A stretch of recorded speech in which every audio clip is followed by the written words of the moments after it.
বাংলাদেশের 8টি বিভাগ 64 জেলার জনগণ গানে গানে তুলে ধরবো 8 বিভাগের উন্নয়ন। দক্ষিণবঙ্গে যাইতে পথে খুলনা আর বরিশাল, মজা করে ইলিশ খাইতে আইসো বন্ধু বরিশাল। খুলনায় ওই সুন্দরবন দেখতে ভালো কেওড়া গাছ, মজা করে খাইতে যদি চাও তোমরা চিংড়ি মাছ।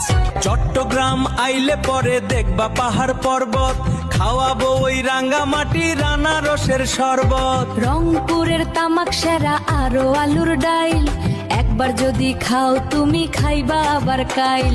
রাজশাহীর কাঁঠাল বিখ্যাত আরো ভালো আম, পাবনার ওই পাগলা গারদ চিকিৎসার সুনাম। ঢাকার বিষয় সবাই আমরা কম বেশি জানি, জানবো না কেন ওইটা যে আমাদের সবারই রাজধানী। ময়মনসিংহ হাওড় এলাকা আরো ভালো বেগুন, ওই এলাকায় পাওয়া যাবে সবকিছুই দ্বিগুণ। সিলেট